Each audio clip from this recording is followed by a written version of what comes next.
अपने धर्म की आड़ में कैसे सियासी धंधा ये चल रहा है, जरा उससे जुड़ी एक छोटी सी रिपोर्ट देख लीजिए।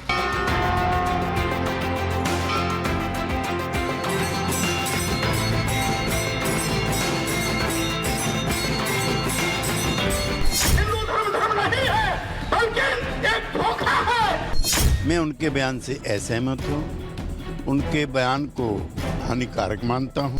ये बार बार गलत बयानी कर रहे हैं। मैंने पहले भी कहा था, आज फिर कह रहा हूँ कि जो बदजुबानी है इस पर जरूर कंट्रोल करना चाहिए और इनके ऊपर जरूर कार्रवाई करनी चाहिए। स्वामी प्रसाद जैसे लोग तो केवल मोहरा हैं, इसके पीछे एक मास्टरमाइंड यदि कोई है तो अखिलेश यादव और सोनिया गांधी जैसे लोग हैं। पापियों का सर्वनाश तो कहते हैं ना, भगवान की जो लाठी होती है उसकी चोट दिखाई नहीं पड़ती है। जाको प्रभु दारुण दुख दीना, ताकि मति पहले हर लीना। देश बदल रहा है, लेकिन कुछ लोग हैं जिनके डीएनए में हिंदू द्रोह रामद्रोह समाया हुआ है। इंडी गठबंधन के महागठबंधन के कोई नेता बोले धर्म का मतलब समझते ही नहीं है। तो स्वामी प्रसाद मौर्य 40 साल पुराने जमाने में जी रहे हैं। वो एक जमाना था जब हिंदू देवी देवताओं को गालियां दी जाती थी, लेकिन अगर आज कोई हिंदू देवी देवताओं को गाली देगा तो देश की जनता उसको बर्दाश्त नहीं करेगी, स्वीकार नहीं करेगी। समाजवादी पार्टी उनके मुख से ये सब कहलवा करके हिंदू समाज में बिखराव और मुस्लिम वोट इकट्ठा करने का षड्यंत्र रच रही है। कि वो दिन अब गए जब खलील खां फाख्ते उड़ाते थे। अब कोई देश में विदेशी आक्रमणकारी बाबर जैसा देश की आस्था, देश की संस्कृति, देश के संस्कार पर हमला नहीं कर सकता। अब स्वामी प्रसाद मौर्य जी के पाप का घड़ा भर चुका है, अब उस घड़े पर बुलडोजर चलाने की आवश्यकता है।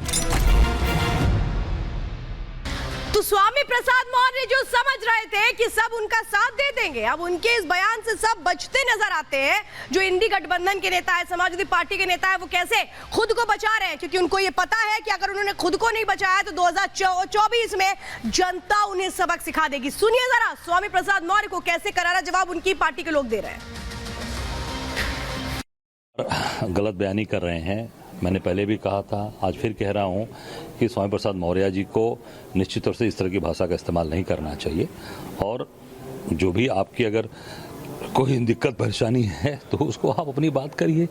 मैं समझता हूँ किसी धर्म, हिंदू धर्म के बारे में बोलना ये पूरी तरीके से गलत बात है। इनके खिलाफ हम अखिलेश जी से भी आग्रह हम लोगों ने पहले भी कहा था, आज भी, कि ऐसे निश्चित इनकी जो बदजुबानी है इस पर जरूर कंट्रोल करना चाहिए और इनके ऊपर जरूर कार्रवाई करनी चाहिए। मैं उनके बयान से असहमत हूँ, उनके बयान को हानिकारक मानता हूँ।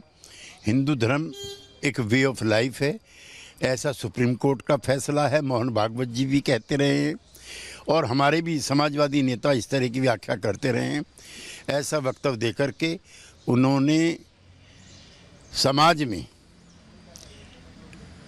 विभेद पैदा करने का प्रयास किया है। वो उनकी पार्टी को बोलना है, उसमें हम क्यों बोले? हमारी पार्टी के सदस्य नहीं है वो, और कौन क्या बोलता है सोच समझ के सबको बोलना चाहिए। देखिए, स्वामी प्रसाद मौर्य का पूरी तरीके से उनका निजी बयान है। आदरणीय अखिलेश यादव जी ने अभी 2 दिन पहले जब ब्राह्मण महासम्मेलन था, तो उस ब्राह्मण महासम्मेलन में सभी नेताओं को, पार्टी के कार्यकर्ताओं को, प्रवक्ताओं को ये निर्देश दिए थे कि कोई भी किसी धर्म पे टिप्पणी नहीं करेगा, किसी जात पे टिप्पणी नहीं करेगा। समाजवादी पार्टी एक राजनीतिक दल है जो नेताजी की पार्टी है और हमेशा से समाजवादी पार्टी ने गरीबों की, मजदूरों की, किसानों की, नौजवानों की, महिलाओं के मुद्दों को उठाया है और हम उन्हीं मुद्दों को उठाएंगे। और अगर स्वामी प्रसाद मौर्य जी का इस तरीके का कोई बयान आया है, निसंदेह पार्टी उसका संज्ञान लेगी।